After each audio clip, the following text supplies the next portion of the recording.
कौन सा क्लास है ये? 13th class. ओके।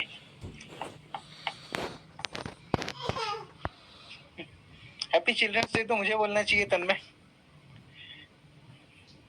आप लोग नहीं बोलेंगे, मैं बोलूंगा हैप्पी चिल्ड्रंस डे। क्या लिखे हैं sir? Doubt in last question. Last question क्या था हमारा? क्या हो गया?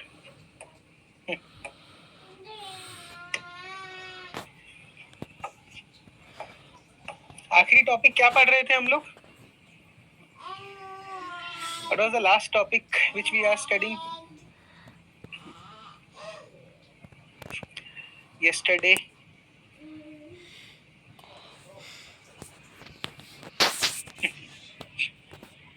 Yes, तन्मय, पार्टी है। Party is organized. You need to come to the venue which is in Gurgaon. Gift भी है मनीषा, बस कलेक्ट करने के लिए आपको गुड़गांव आना पड़ेगा। Point wise and uniform convergence. क्या पॉइंट क्लियर था? पॉइंट वाइज और यूनिफॉर्म कन्वर्जेंस वाला। पॉइंट वाइज कन्वर्जेंस में क्या होगा?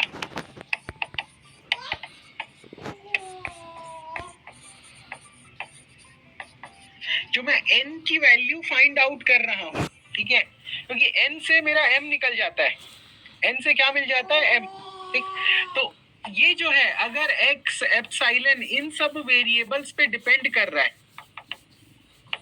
देखो, अगर इन सब वेरिएबल्स पे डिपेंड करता है, अगर इन सब वेरिएबल्स पे डिपेंड करता है, तो इशू क्या होगा? n जो है वो यूनिक नहीं होगा। अगर n यूनिक नहीं होगा तो m जो है वो भी यूनिक नहीं मिलेगा। अगर n यूनिक नहीं है तो m भी यूनिक नहीं है, तो फिर वो घूम फिर के पॉइंट वाइज कन्वर्जेंस कहलाता है। ठीक, तब वो घूम फिर के कहलाता है पॉइंट वाइज कन्वर्जेंस।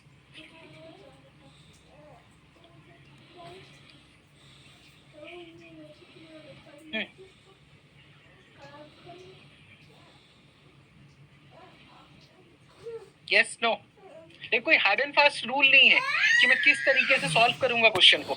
यहाँ पर जो राइटिंग होगी वो बहुत ज्यादा फॉर्मल नहीं होगी अप्रोच, क्योंकि आपको ये बताना है कि भाई ये n जो है ये कहीं ना कहीं कुछ वेरिएबल्स पे डिपेंड कर रहा है। ये n जो है वो कुछ ना कुछ वेरिएबल्स पे डिपेंड कर रहा है, और अगर वो वेरिएबल्स पे डिपेंड कर रहा है तो उसकी वैल्यू यूनिक नहीं होगी। यस नो, एक दो क्वेश्चन शायद मैंने कराए थे, वो दोनों सफिशिएंट है, क्योंकि पीवाईक्यू में वही पूछा है, वो भी 10-10 साल के गैप में, 5 से 10 साल के गैप में। तो ये टॉपिक से क्वेश्चन आएंगे नहीं आएंगे कोई गारंटी नहीं है। आएंगे तो 10 मार्क्स के आएंगे, और 10 मार्क्स में पूछेगा अगर, तो यही बेसिक सवाल पूछेगा।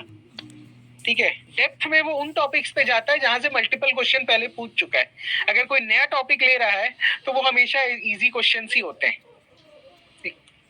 जो रूल है वो ये कहता है कि जनरली इजी क्वेश्चंस होते हैं। अब अगर डिफिकल्ट किसी के मन में डाउट आ रहा है कि सर पॉइंट वाइज कन्वर्जन से कुछ डिफिकल्ट क्वेश्चन फ्रेम कर दिया, तो वो तुम वैसे भी नहीं बना पाओगे, वो वैसे भी नहीं बन पाएगा, वो सबके लिए डिफिकल्ट रहेगा। बट अगर डिफिकल्ट क्वेश्चन फ्रेम करता है तो फिर वो ऑप्शन के साथ आएगा, किसी और करस्पॉन्डिंग टॉपिक से पेपर 2 पार्ट 1 में इजी क्वेश्चन आ रहा होगा, उसको आप सॉल्व कर लेना। Sir in last question if x is equals to 1, fx is equals to 1, have you written it 1 by x? अरे भाई ये देखो, fx की वैल्यू 1 हो रही है जब x की वैल्यू 1 थी, fx की वैल्यू 1 बाय x थी जब x की वैल्यू 0 से लेकर लेस देन 1 थी। ऐसे ही कुछ आया था ना सूरज? कल के लास्ट क्वेश्चन में ऐसे ही कुछ आया था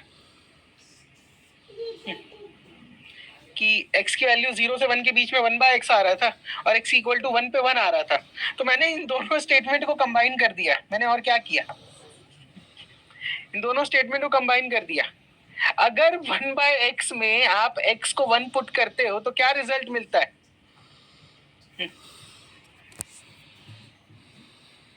अगर मैं, क्या बोल रहे हो सर, x 0 पे 1 था, रुको मैं लास्ट क्वेश्चन ओपन ही कर लेता हूं। कल 13 नवंबर था ना? हाँ,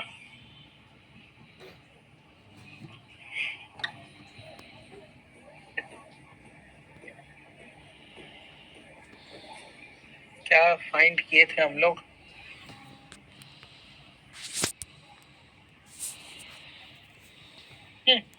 अच्छा ये था ना, ये इक्वेशन मैंने लिखा था, ये था, ठीक।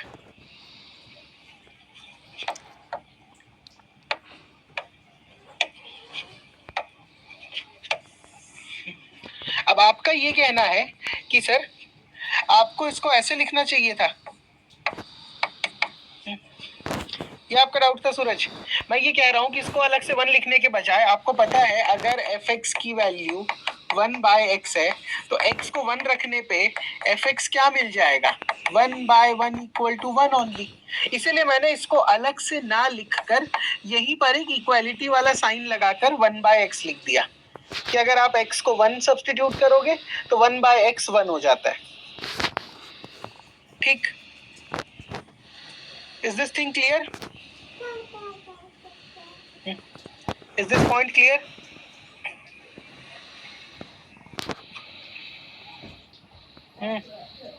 इसलिए मैंने इसको ऐसे लिख दिया था।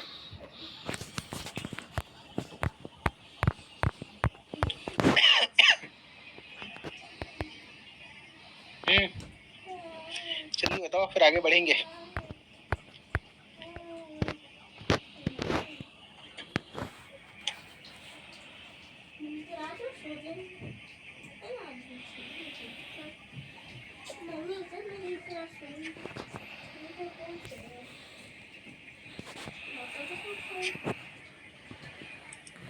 Why didn't we wrote fx? अरे भाई बात वही तो है, मैं आपको यही तो समझा रहा हूँ। या तो आप इसको 3 फॉर्म में ब्रेक करके लिख पाते, या x इक्वल टू 1 के लिए भी यही लिख दो, रिजल्ट तो यही दे रहा है। जब 2 लाइन से मेरा फंक्शन एक्सप्रेस हो जा रहा है तो मैं क्यों तीसरे लाइन से एक्सप्रेस करूं? तुम एक्सप्रेस करोगे तो गलत नहीं होगा, but why you want to write? अगर ये 2 ही फॉर्म से मेरा पूरा का पूरा फंक्शन एक्सप्रेस हो जा रहा है तो मैं क्यों लिखूं फिर से x इक्वल टू 1? मैं क्यों लिखूं? क्योंकि x less than equal to 1 पे भी तो यही हो रहा है, x को 1 रखने पे 1 तो मिल रहा है, 1/1 1। ठीक, चलिए, I think it is clear. अच्छा,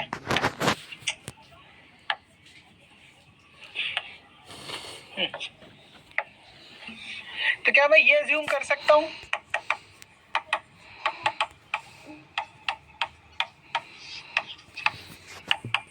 पॉइंट वाइज कन्वर्जेंस जो है इसका कंसेप्ट आपको क्लियर हो गया है?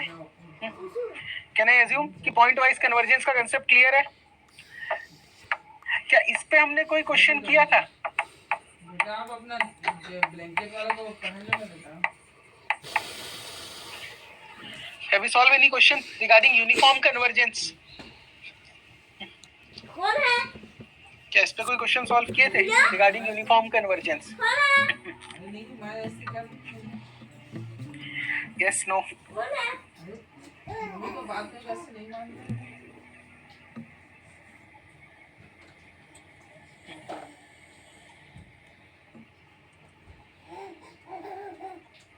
ऐसा वाला क्वेश्चन करवा चुका हूँ मिशी में, 1/n फैक्टोरियल वाला।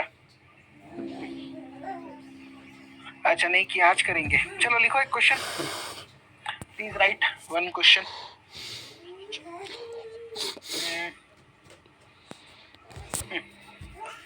मान लो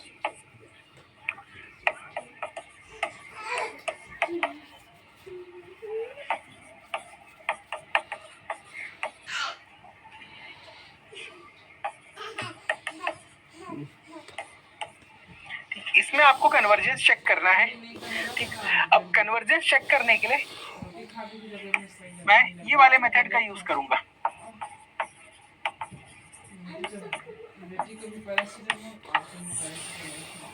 आई am going to use this test, ठीक। इसको सॉल्व करके देखेंगे कि कौन सा कन्वर्जेंस आ रहा है, कौन सा कन्वर्जेंस नहीं आ रहा। x divided by 1 + nx square. कल ये क्वेश्चन सॉल्व किया हो गया? क्या कल ये क्वेश्चन सॉल्व किया है? I don't think.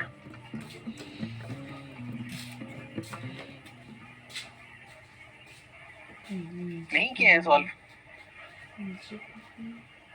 क्या हो गया वरुण, आज पढ़ने का मन नहीं है क्या?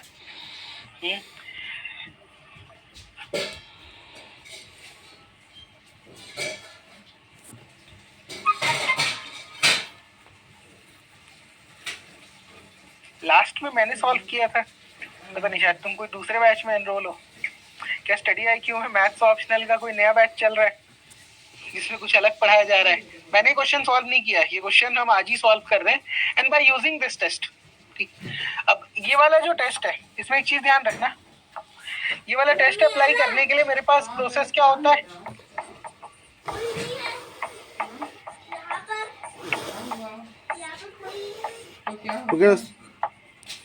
ठीक है, यही लिखवाया था मैंने कि fn x minus fx is equals to mn